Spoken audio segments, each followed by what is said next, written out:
Does the thought of taking a test just make you break out in a cold sweat? I know it can for me. I love to learn and I love all the information, but when it actually comes to test time, oh my goodness, all my sort of anxiety comes out, especially performance anxiety, and will I pass? Will I fail? What if I fail? And I can really get myself worked up. No matter how hard I've studied, there's always this fear in the back of my mind that I failed. And, I feel like tests and assessments are sort of like that necessary evil. We want to see, where our students are going. But I also question the fact that are we relying on them too much? Are we doing too much testing? Is there a better way that we can be assessing our learners?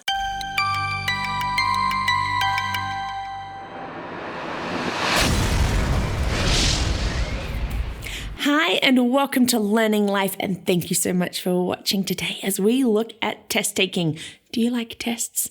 I really don't think any of us like tests.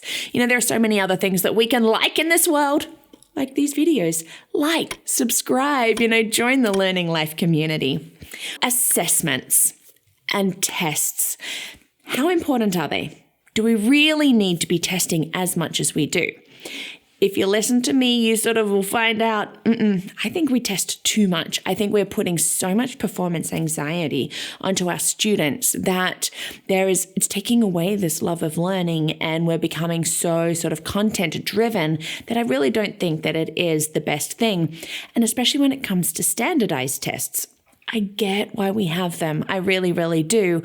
But there's become so much push with them and how you need to succeed and do so well in it. And I like this quote. Let me see. Sometimes the most brilliant and intelligent students do not do well on standardized tests because they do not have standardized minds. Our students aren't standard. They don't just sort of fit into these boxes. Now, I get why we have these tests. I really do. I get that we have standardized tests. There are good things about them. There's some very not good things about them, in my mind, but we have. And yes, we need to know that our students are learning, that they are progressing, or maybe they're not learning and we need to help. That's what tests are for. But I think when we come to it, we can look back and go, are there better ways to assess our students? We seem to have them at the end of every year, or this expectation. Some states only require them every few years. I think that's great. Some states will let you opt out of them. Parents, do it. I just think anything that we can do for our students to just really help them, especially if they have this anxiety about tests, let's do it. So what are the pros of standardized tests? It is a metric for learning. Now that sounds all teachery, doesn't it? The metrics, it gives us this understanding of these are the things that they should be learning according to this age and this group. That is good. It is helpful to know that we are sort of learning the same things at about that same age. It helps pinpoint areas for improvement. As a teacher, this is important. We do want to know, are there areas that maybe the whole group or just even the student is struggling? Yes, we want to know how our students can improve. Even if we're homeschooling and we've done one of these standardized tests, it's good to look at it and go, there are areas that my child needs to improve. It helps schools evaluate progress. Now, the one thing in that I sort of don't like is that progress, and when tests are according to teachers and teachers get promoted or whatever based on student test scores, not in with that. But it does help schools to go, are we moving forward? Are we really doing the right things for our students? Now, what are the cons? To me, it's that stress and this performance anxiety. You have to succeed. You have to do well. If you fail, the end of the world. Can we take that off? Can we just take off that stress? This should be about, hey, we want to see where you're at. Do the best that you can. But for many students, there is great stress and great anxiety that if they don't perform, they're going to fail the school, fail the teacher, fail the family. And I'm not okay with that.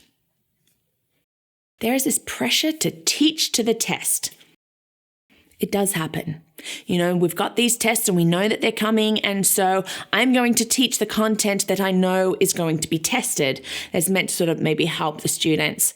That's not something I subscribe to. It's not something I like at all, honestly.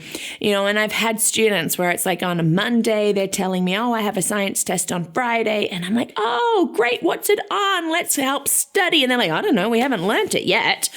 I'm like, oh. So you're going to have a test on something that you actually haven't learned, and the test is only 4 days away. That's like warning bells to me that we're sort of more teaching to the test. Hey, this is going to be on the test, so learn it, and then I'll test you. Scores don't actually provide the student's actual potential. This is the thing. You don't necessarily do well on tests. I know that if I have to sit there and do a test, I'm not going to do as well as if I can sit there and tell you. And so for a lot of students, and I will say it is a lot of students, it's not their actual sort of real ability. They might have a phenomenal memory and can get it out there for a test, but then forget it afterwards. So are these standardized tests really gauging where our students are at? Probably not. At that moment, but not overall. Now, if we're not going to be doing standardized tests, what are some things that we can be doing? Now, I do think that there are so many different things that we can do. Yeah, they take more time because when they're not multiple choice and they're not Scantron that you can just run through this machine to give you the results, it is going to take more time. It might be more subjective that you're having to sit there and read and go over things, but I do think that it is important for all of our students that we assess across in a variety of ways. So one of them would be oral tests. Letting your child just sit there, or your student, whoever it is, and tell you about things. I love doing this. I say, hey, do you think you can tell me 10 facts about what we've been learning? And then they can draw on any 10 facts. It gives you a good idea, and it's helpful. Like, to me, that's just an assessment.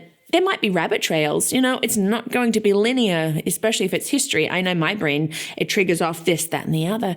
But having a student being able to just sit and tell you, you're actually going to find out a whole lot more and find out that they actually really know more than they probably think they know than if you were doing a multiple choice test. There's also short answer, true or false, fill in the blank.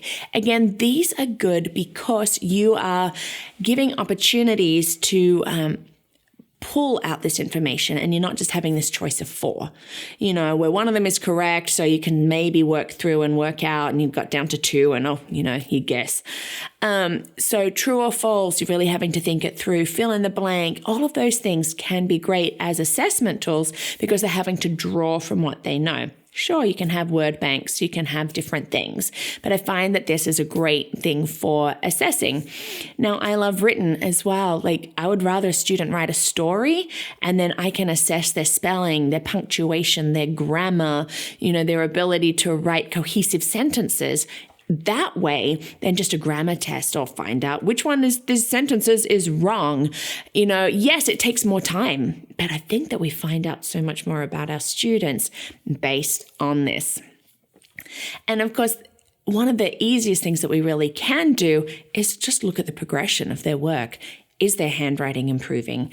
Is their spelling improving? Here we are in March, here we are in June.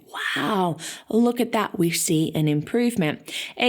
I used to have to do that when I was teaching. We just maybe say, today I'm going to collect up all these math sheets, and that's going to go into their portfolio. And in a few weeks' time, we'll do that again so you could see the progression.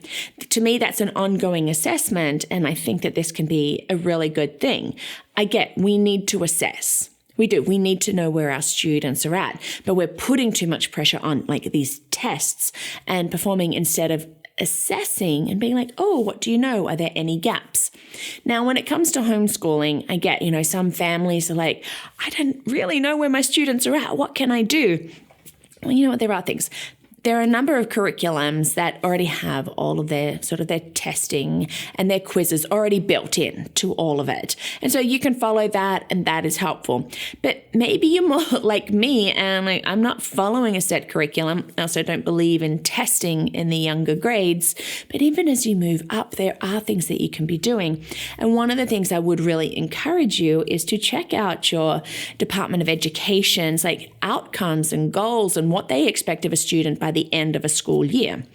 I very much love skills-based learning, so I would rather know what skills do they need to know by the end of kindergarten, moving into first grade, and I will assess based on that. Am I seeing those skills being met? I would rather, for me, and I think actually a number of homeschoolers would rather focus on the skills than the content. To be going into second grade, they need to know this. All right, let's work on that. And you can sit back and you can assess, are they able to do this? Yes or no? If it's a no, great, we work on it. If it's yes, woohoo. Don't get caught up if you're homeschooling about testing that way. Here's some of the other things. Just sit back with your child, sit under a tree in the sun and say, tell me what you've been learning. Or maybe set a project or an assignment that they could do that you can then look through and see all the different components together.